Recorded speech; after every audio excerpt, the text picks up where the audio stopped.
straight from the hammer, better grab your camera. Challenges here to try to test your stamina. Gain up for amateurs as we proceed. We go hard in the paint like a room we bleed. MAC, go deep and going wide we see. 93.3 every week, cover every piece, down to every deep. Athletes on the show just to share their piece. Style Marauders, no one come harder. Mondays at 9 a.m. the game started. The game started up in CFMU. Tune in now to see what we do. In the head, son, no. Stats, recaps, and interviews on the show. Coming straight from the 905. Our time, your march. Let's do this right, you're live.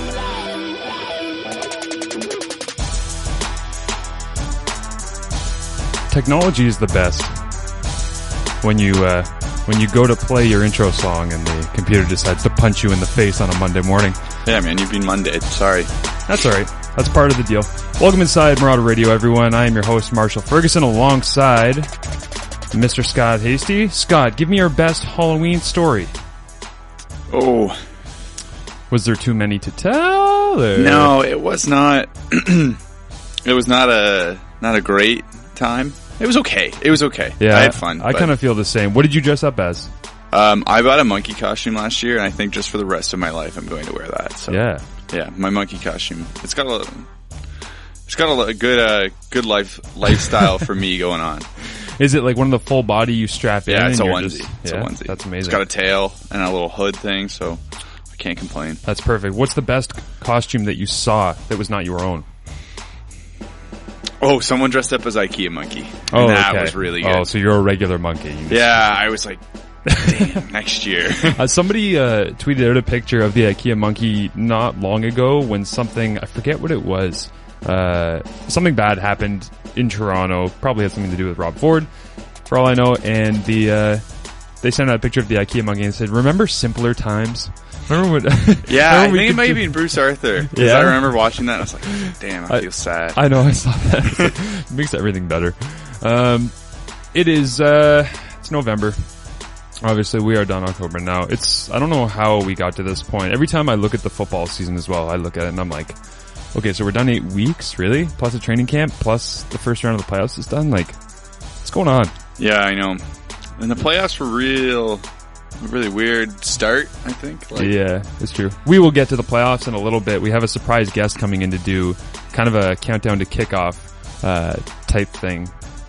Even I don't know. Yeah, I just don't tell Scott anything because it makes it way more fun. Did you catch any NFL games yesterday?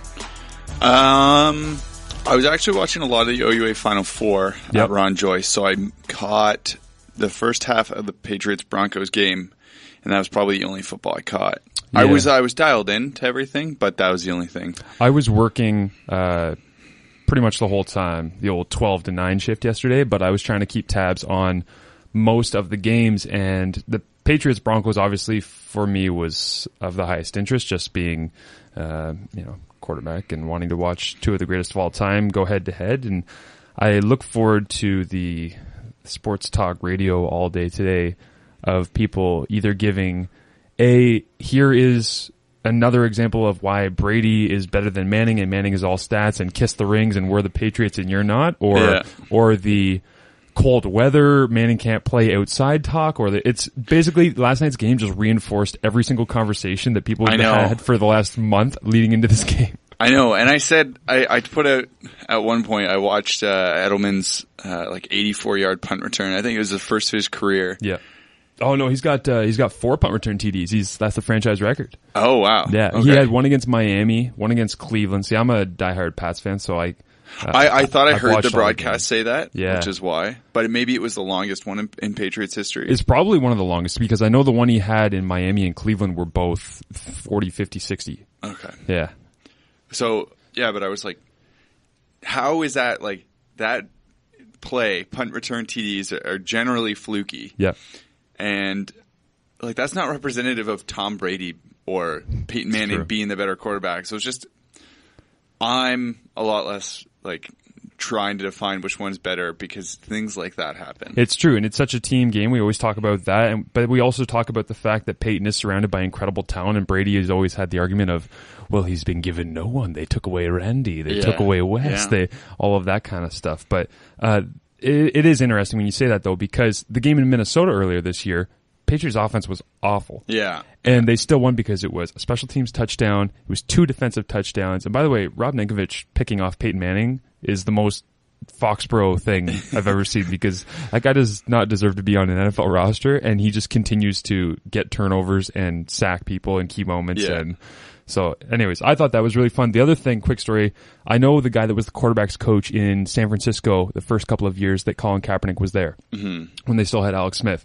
And I asked him about Kaepernick, and he said the typical stuff. The guy's got an absolute rifle. He can't be touched. Like, he's one of the most maneuverable human beings I've ever seen in a pocket. All these great things. And he said the only reason Colin Kaepernick didn't start over Alex Smith the first 2 years he was there was that Colin Kaepernick could not take a snap from under center. And when you hear about spread quarterbacks going to the NFL, and you hear, oh yeah, he couldn't take a snap. No, apparently Colin Kaepernick fumbled nearly every snap for 2 years. In practice, in mini camps, in everything. They would put him under center. It was an auto fumble. You would think a guy that's that athletic, with that size of hands, that long of arms, would have no problem digging in under center and taking a snap, which you would even think at a young age. It's not like the kid's been in pistol since he was in Pop Warner. Yeah. Right? Like, at some point you've taken snaps under center. Where did you lose the ability to get the ball from the center? Maybe the center in San Fran sucks. I think it's Alex Mack. Like, yeah. I don't think he has any issues because everybody else works well with him. But I found that very interesting. And then yesterday, San Fran is, I think it was 3rd and 1 from the 1 yard line, and they decide to go QB sneak. And what happens? They put him under center, and he fumbles.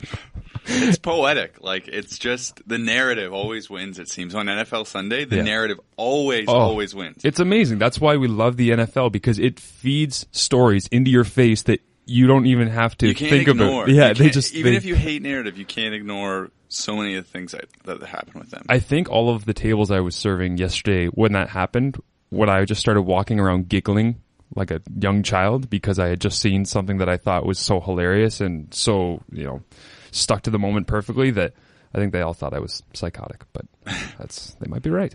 That's a little bit of NFL talk for you. With 333 yards Sunday, Tom Brady now has 51,541 career passing yards. Tyler Welch, our community outreach coordinator, is in his silver Tom Brady jersey. It is Tom Brady Mondays around here, we like to call it. When the Pats win, we pull out the silver alternate jerseys from 2003 because they're so unique and special. With that, Brady passes John Elway. Who? John Elway. And it happens, again, here's the narrative in your face. Who does he pass John Elway against? The Broncos, right? It always just happens. The narrative. 5th most all-time now for Brady. At mid-season stats for Tom Brady. Everybody wants to talk about how bad he was. And again, this is, as much as we talk about the narrative of this, and we're using the word narrative too much, the talk around him 3 weeks ago was what?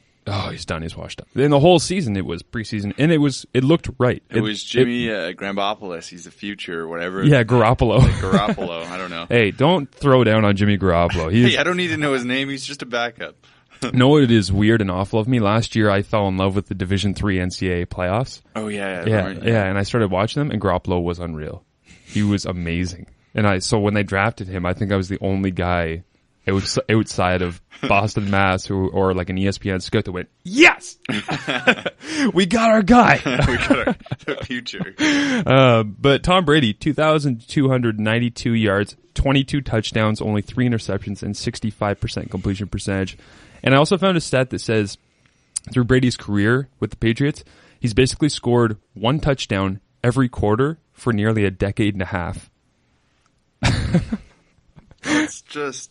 Isn't that stupid?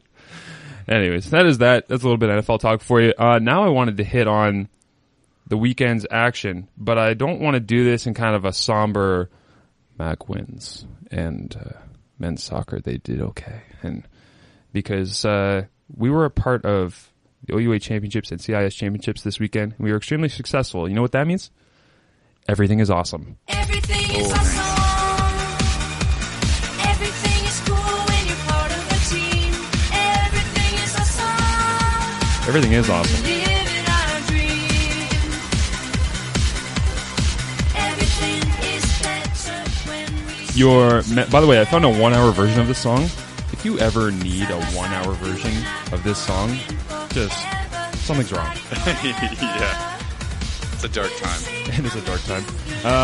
Men's soccer, this week's result, beat Ryerson in penalty kicks after going 0-0 in full time. They were playing against the Rams, and they decided to send her into PKs. Were you there for that game? I watched on the stream because I kind of double booked myself doing some stuff with the Raptors blog. Oh, So yeah, you're writing watch, for Raptors Republic, aren't you? Yeah, Cool. Watching that and then watching this game, we dominated. The run of play definitely favored us, and I think we had more. It was chippy early, and Mark Riley got hurt pretty early on. Okay. I think it was his right shoulder that really got banged up. I think he didn't play. He didn't play in the game against York. Yeah, which obviously changed things. Oh, we had Do to a change good final. Yeah. our whole formation. We played 5 at the back to start. I don't know if we were trying to play for penalties or what. Went but- into that women's soccer defensive lockdown. Everyone sit around the net and hope. Yeah, it was just Unless you're playing put up the Algoma. barricades. If you're playing Algoma, it's Pour it on. Get out there and attack, ladies. Yeah. But yeah, that is interesting. They lost to York, as Scott said, 2-0 in the OUA final. But they went chasing their third OUA title in 4 seasons. Didn't get it, but they did get a silver.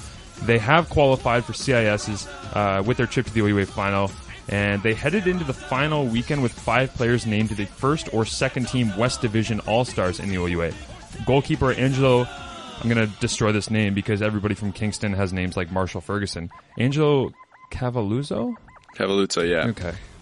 There's a lot of very very doubles. exotic names both in soccer and in Stony Creek and Hamilton. Oh, I do not envy Gareth Wheeler from TSN, who is calling some of these games this weekend, because there's just a lot of names. And then with Ryerson, U of T, and Toronto, the area they're pulling from, it's just a lot of different names. We won't have that issue with OUA basketball. Taylor Black for 2. Joe Rocca. Hey, Joe gets his name screwed up quite a bit. Yeah. It's Roca. Roca. Yeah, they did call him Roca. Yeah, I remember that. And anyways, Angelo, goaltender, posted a .29 goals against average and a .914 save percentage, earned him first team All-Star honors. Defender Nicholas Vecchi also made the first team for the second year in a row. Alexander, that's a crazy Russian spelling of Alexander, by the way, with a K in there. Wow. Yeah.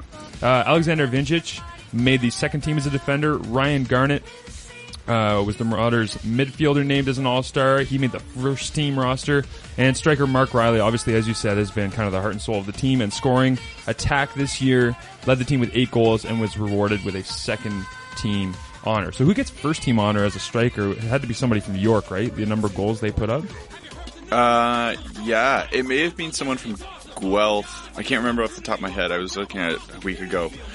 But no, there was a couple guys that just went wild and scored 14 or 15. So awesome. National seeding will be announced today. We hope during this show, so we actually have news to break. We'll see. Yeah, I've got the notifications on my phone going, so Sweet. We'll be up to date. Good stuff. Trying to stay as current and modern as we possibly can.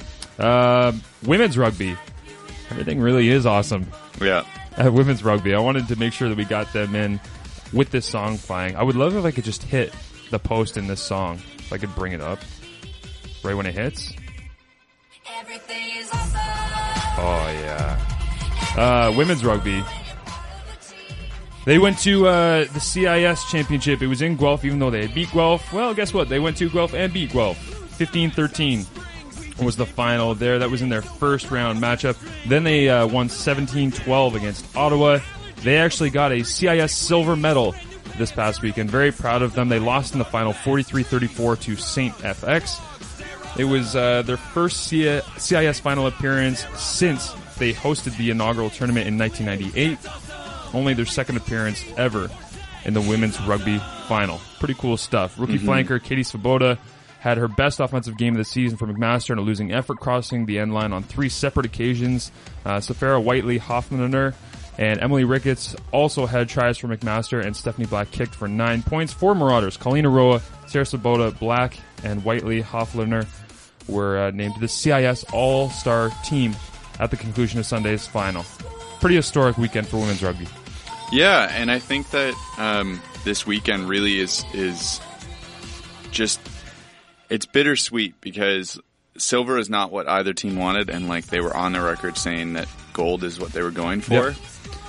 But CNFX is a powerhouse of women's rugby, though. yeah. I know two women who've gone from Kingston that were high school friends of mine that competed against CNFX, and it was... St. FX, I don't know if you saw last night, but the school president from St. FX, I think his name is Kent Anderson. Kent Allenby?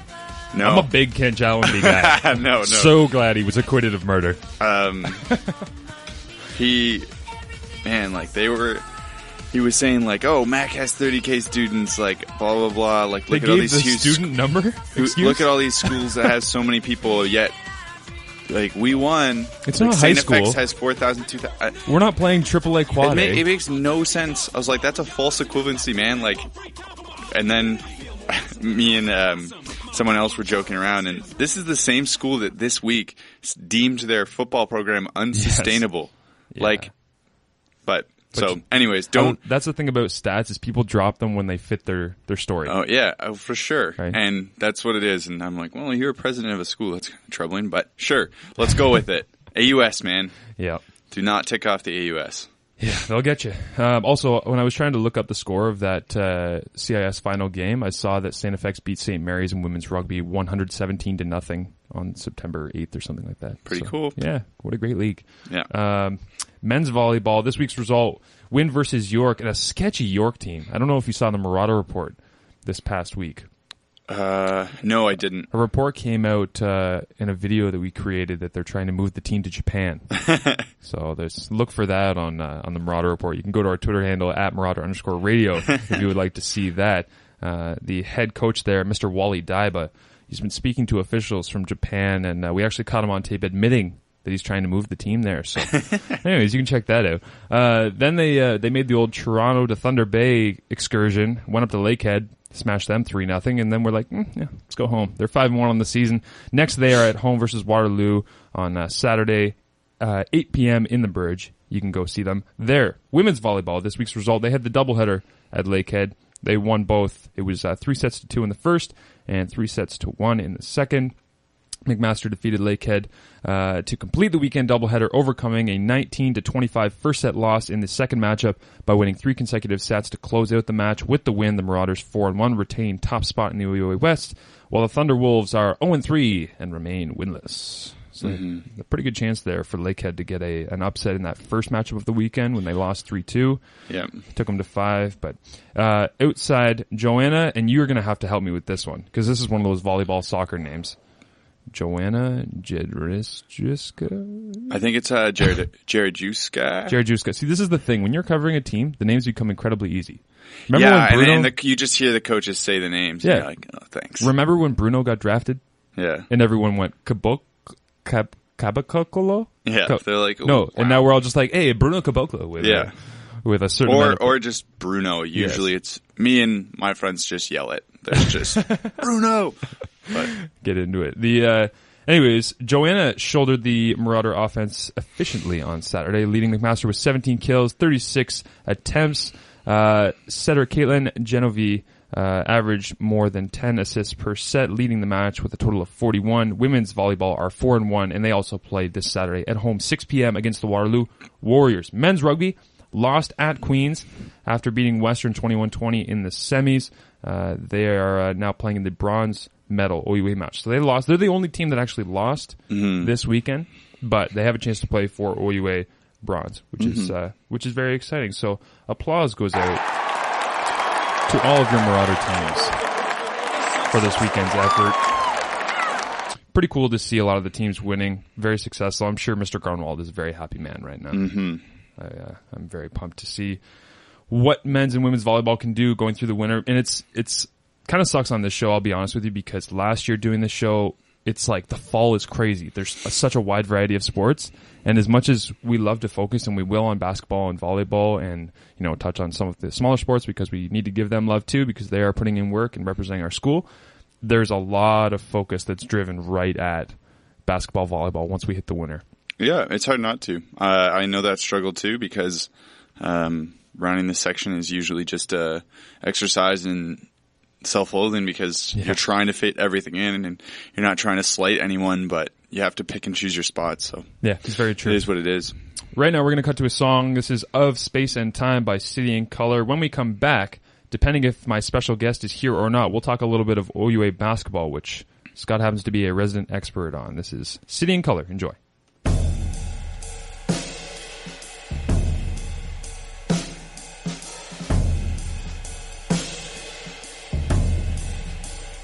There's a murder of crows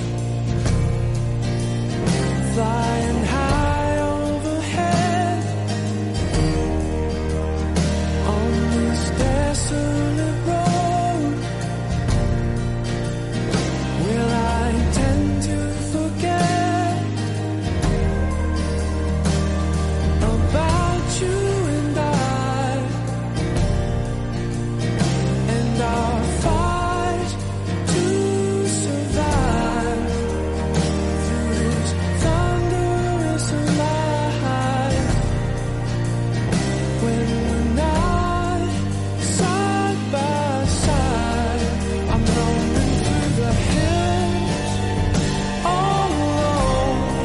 I'm trying to find my direction home. A question of space, a matter of time. I follow the stars until the first light. I don't know what drugs to take to successfully alter the state that my mind has been in as of late. But something is eating away at my brain. There's an elephant in the back of the room, and it's standing in plain view. Everyone can see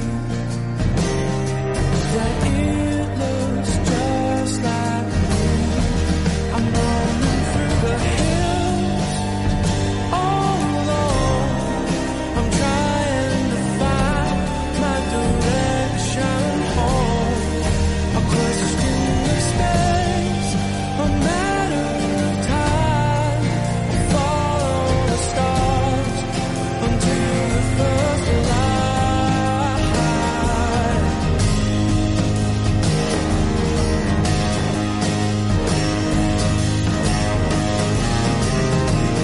I will not call this home, though it is all I know. I will not call this home, though it is all I know. I'm roaming through the hills all alone. I'm trying to find my direction home. A question of space, a matter of time. I follow the stars until the first light. Are you a local entrepreneur looking to find the best forum for entrepreneurism in Hamilton and meet and mingle with local companies? Then come to McMaster Innovation Park's second annual Entrepreneurship Fair on Thursday, November 20th between noon and 5 p.m. Join us for seminars on topics like developing an elevator pitch, business model generation, and our keynote panel on goals, strategies, and tactics for becoming a successful entrepreneur. Visit mcmasterinnovationpark.ca/entrepreneur-fair for more information and to register for this event. This is not the opera.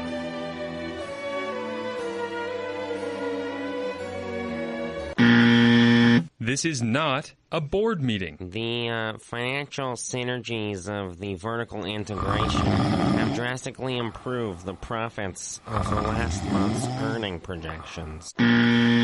This is not a conversation with a girl from Western. So basically, if you don't go to Western, you need to reevaluate your life.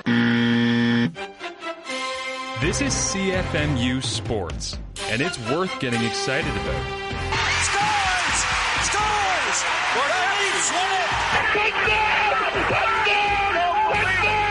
Touchdown, Boston College! He did it! Flutie did it! Down goes Frazier! Down goes Frazier! They went for it all! A diving pass for a touchdown! Holy cow! Would you believe this? Oh, wow! In your life have you seen anything like that? Down the sideline! Can they catch him? Wow! Touchdown! Unbelievable! Oh my goodness! What a play! The inbounds pass comes into Jordan. Here's Michael at the foul line. A shot on Elo. Good! The Bulls win it! They win it!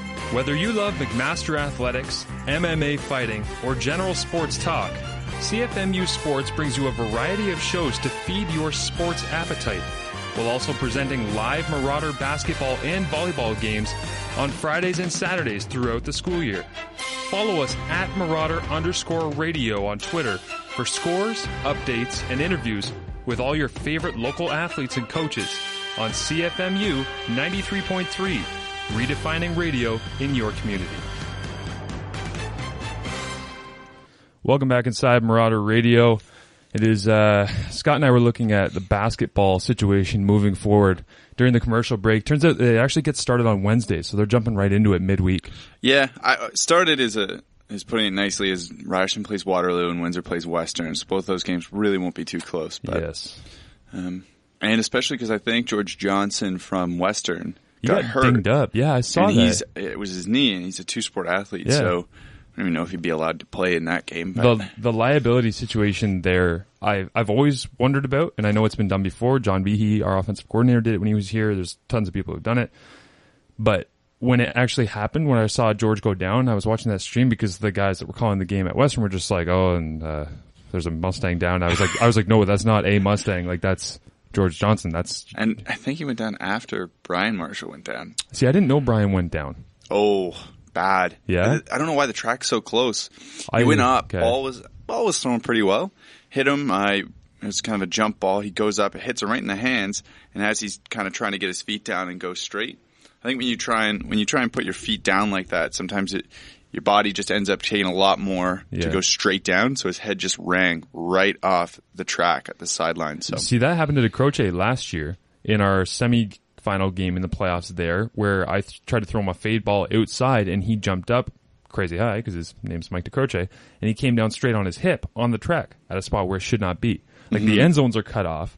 And also everything is kind of off and it's way too tight there. So that kind of sucks. Someone who knows a lot about the end zones being cut off at Western because he studies the film. He breaks it down intensely. He probably hates the color purple because he has had to watch it so much in the last couple of years.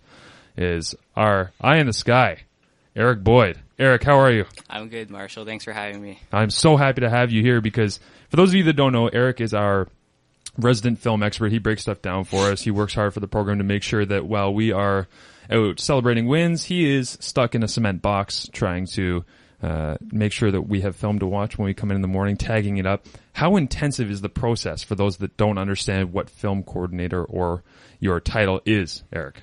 Well, we have a lot. We work on practice film, game film, opponent film. So if something goes wrong, it's always on us. I always tell my guys it's a good thing when your phone's not going off during meetings because that means there's no problems. How much do you hate watching me? Well, when we're losing, it's not the funnest, but this year it's been good because we've been winning. But who is your favorite practice player? Because I know you fly through and tag everything. But from our team specifically, when you watch our team and you say, I like watching this guy play football.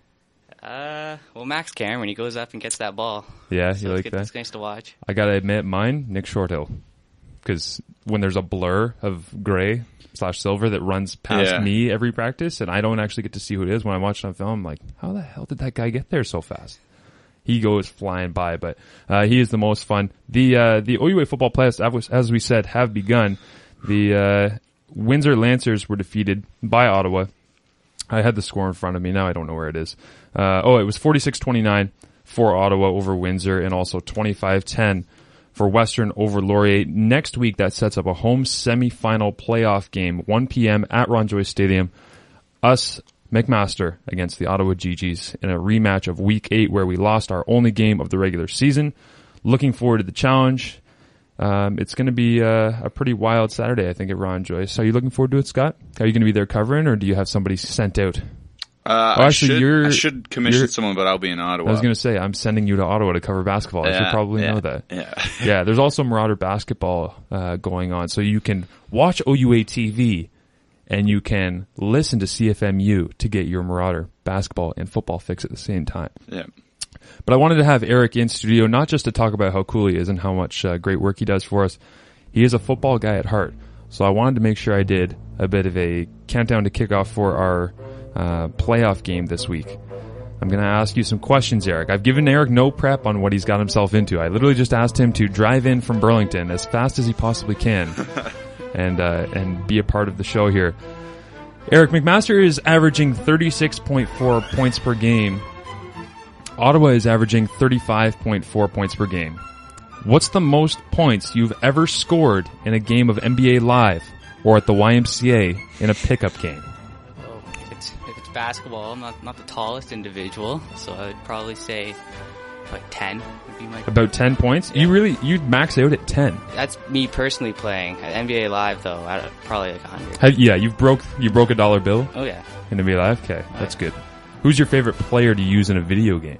Any video game? Yes. That's a good question.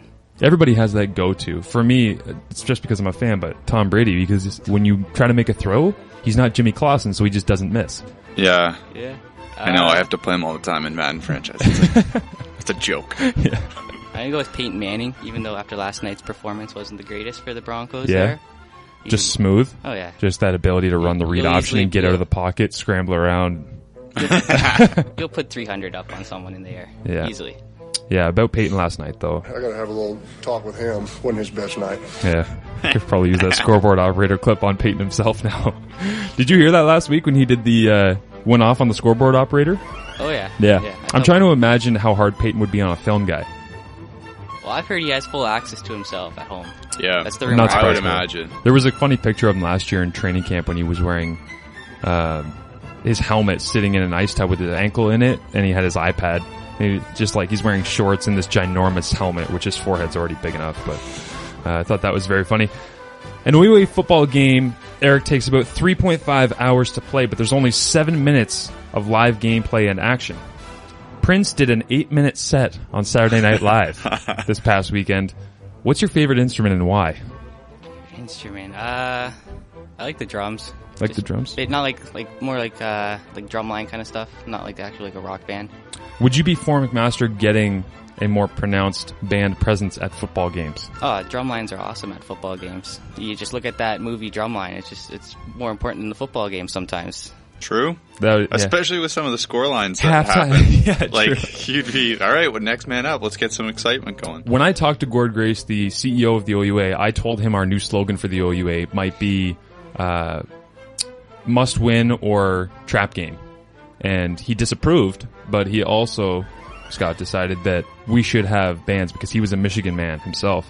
Yeah. And he loved Hail to the Victors. So if Eric Boyd wants bands, damn it, we're getting bands. They did have a presentation last night at the student government meeting, so yes? We'll see. Maybe. Come on, just There's get even it. high schools out there that have bands. Like M.M. Robinson in Burlington has its own drum line. Oh, really? They have a good one? Yeah. See, you don't need a full horn section. You don't need the tubas. Just bring the drums. Just get the drums and have some really awesome kids. Get 10 to 12. Maybe we get 40. Maybe there's 100. Who knows? It starts small. It grows. Could be the next big thing. I would love that. That would, even though I'm going to be done OUA football after the season, I want that to be a thing. I think it just makes the quality of the game better. Chris Davis's game-used Iron Bowl helmet, gentlemen, sold for $47,000 yesterday. That is the game-used Iron Bowl helmet from, obviously the famous game last year, which was against Alabama, and the call from that, if you don't remember, went something like this. 56-yarder. Does not have the leg. And Chris Davis takes it in the back of the end zone. He'll run it out to the 10, 15, 20, 25, 30, 35, 40, 45, 50, 45. There goes Davis. Oh, my God. Davis is going to run it all the way back. Auburn's going to win the football game. Auburn's going to win the football game. He ran the missed field goal back. He ran it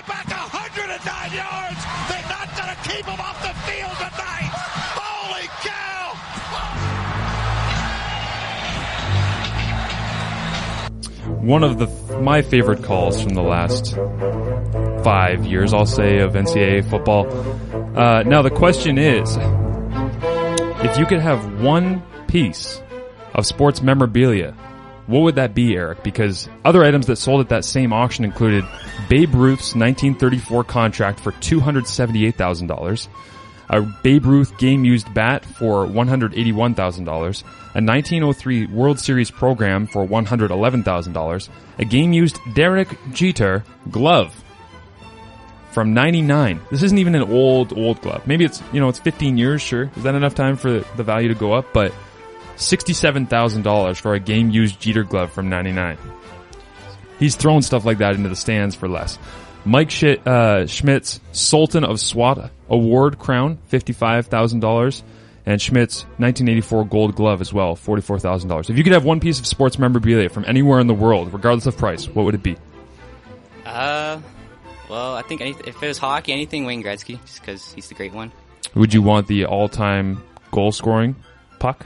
Yeah, like that one that he put in that broke the record would be worth a pretty penny, probably. Yeah, I imagine that would be. If it was football, anything Notre Dame. Anything Notre Dame. What would be the best piece of Notre Dame sports memorabilia that you could imagine? Maybe that. Maybe the jersey of the receiver who ran the rub route against Florida State. Maybe that would. That's not the greatest call, but. Yeah. Do you think that was an appropriate call? No, that's just they wanted Florida State to be number one still, and. That's fair. That's fair. Every man is entitled to his opinion. Nick Walenda walked across a tightrope in downtown Chicago last night, about 600 feet above the ground. What's the situation you have felt most nervous in? You can't say right now. Well, I was with heights there the day that the Notre Dame kid died when the skyjack fell over. I was also on a skyjack. Oh, really? That was kind of scary. Were you still at Guelph then? Yeah, I was still at Guelph because then. you used to work up at Guelph and do their film work. But yeah, I'm sorry to hear that. Yeah, that was a scary situation, wasn't it? I got a phone call from home being like, "Don't go on the skyjack." And okay, Mom, I'll lower it right now. Yeah, and see, I don't want to say this was a crying wolf situation, but do you remember at USC when they faked throwing a dummy off the edge of a skyjack at practice? No? They dressed up a dummy to look like one of the coaches. They put the coach up in the skyjack with the film guy. Then they acted like there was a disagreement, and all the coaches, it was like a prank, whatever. It was spring practice, April Fools. And they all pointed and said, "What are they doing up there?" And the thing's shaking around. And then he's actually, when they weren't looking, they switched out the coach for a dummy dressed like him, threw the dummy off the edge. And then they had the coach actually come out on the ground, on the bottom, and say, "Guys, I'm fine." And the whole team just lost it. But that was skyjacks. There has to be a better way of doing that work. Yeah, I know some teams down south have a full-on permanent tower. Yeah, well, like we have the edge of D-back on the one end zone, but it's not really high enough, though. Yeah, exactly. See, angles. You're basically a filmmaker, Eric. Oh yeah, it's all about the angle. Nothing better than when those two angles line up. That's true. I'm bad with that because I always, when I'm trying to shoot film of any of the videos we do Marauder Report around here, the lines of the field aren't parallel to the bottom. But I'm not a filmmaker like you. This past week, Rajon Rondo, I know you're big basketball guys. We said you like to dunk on people at the YMCA. We've already confirmed that. Rajon Rondo, Scott said he was 79 to 83% in a nap time decision. Oh, he's the best. Eric, what's the longest nap you've ever taken and why? Probably a couple, 3-4 hours, and just to avoid school. Just to get away from it all? Just to pretend like I didn't have to worry about anything that's due at that time. Yeah, that's fair.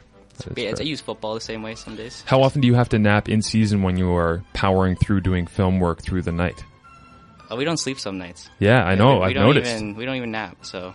I feel like Scott should do an expose on sleeping habits of film coordinators. They don't exist. There's no story are there. Consistent. Right. There's no story there because it doesn't happen. Yeah. They are working too hard. That makes sense. Eric, thank you so much for coming in. I know I rushed you in this morning. I just wanted to have you in, give you some props because you've done great work with us on the football team all year. I know all the guys appreciate it, and I'm constantly bugging you for film, so thank you. Yeah, no problem. Thanks for having me. Yeah, no worries. That is Eric Boyd from men's football. Did you ever play football, Eric? Back in high school with the buddies. You were a high school baller? Oh yeah, Division III champs. What? Oh yeah. No way. Good old Burlington Central right downtown. There it is. Central. Oh yeah. Sweet. Was that, what division is Nelson in? 1. All right. Is that like a AA, AAA, quad A kind of situation? Division 1, 2, 3? They did, yeah, it's done by just size of school? Like Central's, I think, about 700 people. Oh. 7 to 12, though, so. Yeah. That makes sense. We're going to play a quick ad. When we come back, Scott and I are going to talk OUA basketball, and then we'll close. We're going to break some news, too. I just got a very important email. Yeah. I have reason to look up my breaking news music, which I didn't have last week. That is perfect. We will be right back with that breaking news from Marauder Radio on CFMU 93.3. It's time for another episode of Radio Pickers.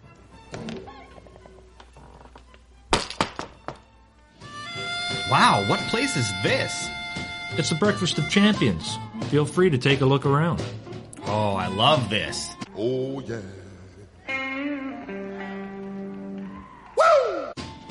And this. You know it. Now this has some history behind it.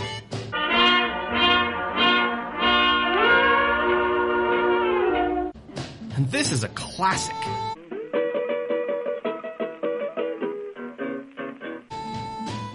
Here's something you don't see every day. Ooh. This is cool. Yeah, must have been a bit of soda, knocker, dash the coupe Chevrolet. Ah, give me the crack of the doodad you got. And so exotic. Holy cow, that can't be what I think it is. This is Ray Goulding reminding you to write if you get work. It is. You wouldn't by any chance have the other half that goes with that. Bob Elliott reminding you to hang by your thumb. That's it. I'm sold. I'll take it all. The Breakfast of Champions, Thursday morning, 10 till noon.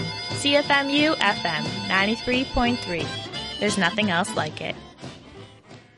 How did you... Welcome back inside Marauder Radio, everyone. Still sitting here with Scott Hasty and Eric. Boy, you've decided to chill. You want to just stay on the mic? We don't have to just do an interview and kick you out. That's not how this works. You're allowed to just chill. You don't have anywhere to be, do you? No. I'm not forcing you to miss any class like I do to Scott every Monday in his anthropology. Don't tell people that. I mean, that class has been moved. It's now at 1 p.m. Just strictly for this. Yeah. It's you had a special exemption. Yeah. That was given. Yeah, that's what we'll tell people. Wanted to talk a little bit of OUA basketball, but first you have, as we hoped, some breaking news. Can I play the breaking news music? Oh, give her.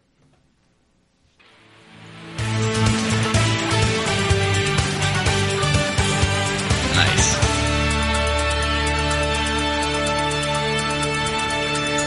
The seeding for the men's soccer CIS championships has come out. McMaster is seeding is the wrong word because they don't actually have official seeding, but McMaster will play the University of New Brunswick in the first game of the tournament, the quarterfinal at 11 o'clock on Thursday. University of New Brunswick finished number 1 in the AUS. In the standings, they won the playoffs. They had 34 goals for, 6 against, 2 ties, and 11 wins with no losses. So stiff competition to start, but the path would probably get easier should they be able to beat them. So that's big. That's I think 2 years ago when Mac went to the Nationals, they played them there too. I can't remember for sure, but they lost. So hopefully a different result. But it's a good test for them to start. I think Dino would be happy with getting his feet wet real early. Question, did we chirp the AUS conference too early in this show? And then the national rankings came out. Maybe Michel Belanger was listening to this and he's like, oh, they don't like the AUS? Yeah. Here you go, boys. Here you go. You can lose to them. Yeah, probably. I mean, honestly, it's... Is the CIS tournament a single elimination, or is it a consolation side? You get 2 round robins. What is the structure of this tournament? I think it's consolation side. Okay.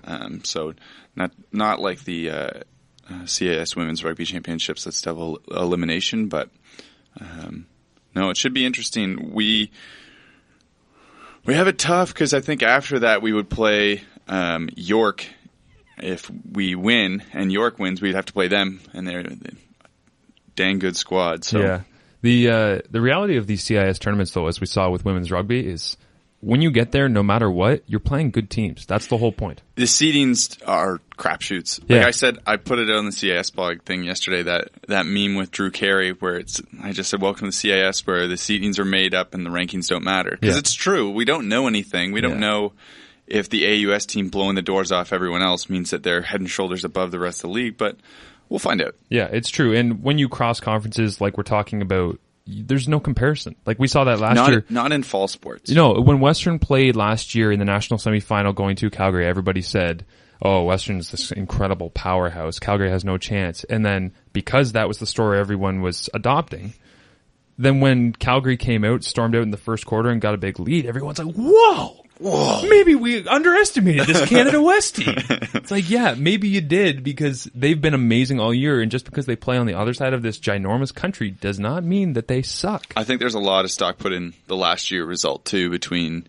where Mac just handled Calgary in that final, so we kind of expected it to be the same, but alas, it was not. We talk a lot about conference bias on this show, but it's a real thing.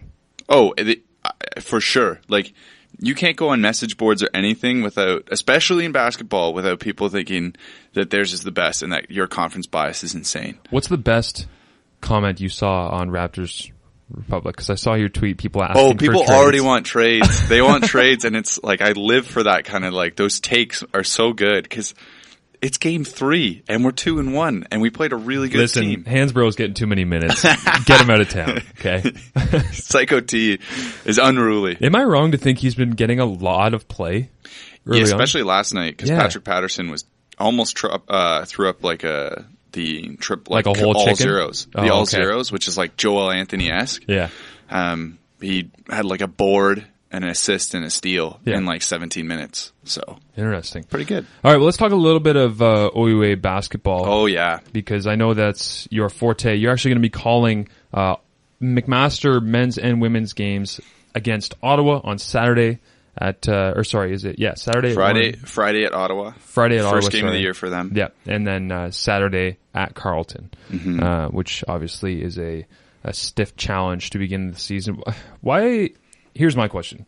Why do the schedule makers insist on putting marquee matchups in weeks when football's happening? Well, that too, but when you have no idea what kind of team you are. Like the result from this weekend's game, I will take nothing from. Yeah. When it comes to, like, I'll take something from it now. I'll say, wow, that was great. We stuck with Carleton. It was a 3-point game right down to the end. Or, wow, we beat Carleton. That's amazing. That hasn't happened in this long, and we'll make a big story out of it. But how much does November 7th and 8th matter on February 22nd and 23rd? Right? Yeah. And, well, the actual answer is it doesn't. But in practicality and practice, it does matter, because the seedings rely on crap that happens at the end of August and early September in exhibition games. Right. So it does matter, unfortunately. I'm curious why, with the new schedule, they do it so early, because it used to be you'd have all your cross-conference games or your cross-division games early on, so you had to play these teams all then, so you weren't doing the travel in January and February.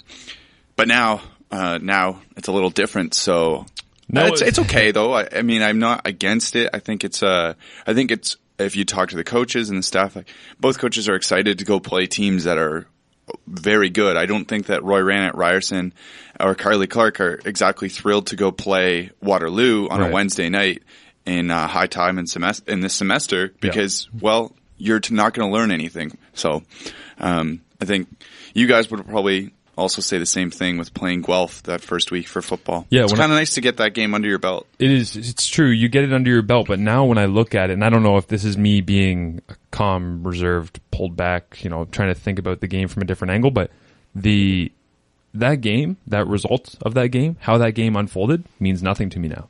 Oh, their defense is nothing the same either. There's you can find similarities if you would like to, and I'm sure that people will, but my opinion in sports is when you play someone at the start of a season and at the end of a season, there's very little to take away from that start of the season. Like, you can't, I don't know, something about it just bothers me to compare. They're equal, like that, to say that, because that game happened there, means that you literally don't care about the regular season. Yeah. I mean, it means that you don't think anything happens there, which is fine. Maybe you're right. Some teams, sometimes it doesn't happen when a team is at a certain level, like Carleton. Yeah. What they're going to be last year on October 30th, which was, I think, their first game last year, and what they're going to be now, like, or what they were at the end of the season was pretty much the same. But yeah, it's going to be interesting. The OUA season on both sides are for both women's and men's are kind of crapshoots right now. Yeah, it's very true. Do you expect any kind of a fall off from Windsor this year in the OUA West men's side? It's always hard. It's kind of hard with these new divisions, but people are very optimistic about them. And they had a good preseason. They went undefeated and played some NCAA teams, and that's important. But that's okay, I guess. I think when you lose your core, like Leanne Phillip was very good. DiLoretto and Josh Collins were really smart players. Well, DiLoretto was a little unruly, but Collins could run an offense He was my favorite. 100%. DiLoretto was great to watch, but I don't think he would have fit. Psycho. Yeah, like. If I had to watch that guy every game, I'd just kind of I'd probably have a DiLoretto ranking where he was a 10 on the DiLoretto scale, where I thought he was going to fight someone in the hallway after the game, something like that. But it's exhausting. Why are you always yelling? Gotta calm down. I don't know. A drop off from them isn't beyond the realm of possibility, I guess, but I don't think it'll be as big as some people expect when you lose 3 fifth-year guys. They've retooled very well. The Carleton Ravens, obviously the powerhouse that they have been since I feel like I was a toddler. They played Syracuse yesterday. Last year, Syracuse came up to Ottawa in an exhibition game and was down big, came back to win in overtime. This year, Syracuse trailed by as many as 15 points yesterday in an exhibition game at the Carrier Dome in front of nearly 8,000 fans, 7,812. The Orange, which had lost 3 starters off of last year's team, struggled both offensively and defensively in the opening half. Now, this is coming from a Syracuse-based newspaper, so it was like the narrative, I don't want to say narrative, we said that too much, but it was this is the local team, and they've lost some players, and we're learning, and we're... Well, CJ Fair was one of their starters last year. He didn't even play in that Ottawa game. Yeah. And they played a 24-second shot clock and FIBA rules, so it was a different game. I actually watched a healthy amount of that game yesterday. Yep. And I know the concern from Dave Smart is, how are we going to score? And if you ask the coaching staff at MAC, which I did at practice, they said, well, you have guys who shoot 50% from three-point land, so that's how you're probably going to score. There are times where they're still finding their way. They still need to kind of understand where the ball has to go on offense to get things started. Tyson Hins is a very good post passer and reliable post-up scorer. So whenever you lose that, it's something you want to replace as soon as possible. And right now, they're just trying to find their guy to take those minutes. And for them to be up 15, given how Jim Boeheim likes to play a 2-3 zone, and they can shoot threes very well, it was not surprising. But once I think Syracuse realized, let's go through our sets. Rakeem Christmas is 7 feet tall, I'm pretty sure, and a beast. We're bigger and better, so let's just throw the ball in and go to work. We're bigger at almost every position, whether that's length or weight or anything. Let's just use the shot clock. So it was Carleton actually held a 39-30 lead at halftime. As you said, Syracuse stormed back behind Rakeem Christmas, 15 second half points. They won 76-68. Thomas Scrub-a-dub-dub getting the ice tub was 12 for 19, 25 points, 15 rebounds. And Vic Razzo, our boy, ex-Marauder, was 5 for 9, 15 points, all 5 made shots, and all 9 attempts were from 3. So he was chucking it up pretty good yesterday. But ESPN college basketball analyst Dan Dakich was sitting courtside, and he said in a tweet, "Coaches, want to know how to attack a zone like Syracuse's? People haven't been able to figure it out. Check out Carleton's attack on film from the first 10 minutes of this game." So he was giving full credit to their ability to it was smart passing. I don't know where it went in the second half. It was just Spurs ball against the zone. Just distribute and spread. It was just know where your guys are. Hey, if you make a pass, do a cut and get back to a spot, and you'll get the ball if you're open. And so Syracuse isn't as good as they used to be, but There's still a good showing from Carlton. You're telling me Hakeem Warwick ain't walking through that door? Is that what you're saying? No, he's not. Carmelo Anthony isn't either. I was the biggest Jerry McNamara fan of life. I still have a McNamara Syracuse jersey, actually. Wow. Yeah. I drove to Syracuse when they were in the tournament and bought a Jerry McNamara from Champs. That is huge. One of the biggest moments of my life. There was also a picture put up by Dan Dakich of, it just said the pose. Cuse is in trouble. Carlton is really good, ... And it was of Jim Boeheim standing there with his arms crossed, the typical Boeheim look. But he also sent out a douchey tweet explaining that he got the courtside tickets, this Dan Dakich guy, because he's dating Syracuse's women's softball coach, and sent out a side-by-side picture of Jennifer Aniston and his girlfriend to claim that they look the same. Weird. Now we can't take anything he said seriously. I know. I just completely destroyed all legitimacy that this guy had. So Carlton loses, and Toronto actually lost a legend this past week as well. We lost him from the political ranks, but he will forever pour one out. Pour one out for Rob Ford. Here's my Rob Ford tribute that I need to play. I will remember you. Yes, I have smoked crack cocaine. Will you remember me? Probably in one of my drunken stupors. Don't let your life pass you by. I've made mistakes. That needs to be a button on its own. I've made mistakes. I do not use crack cocaine, nor am I an addict of crack cocaine.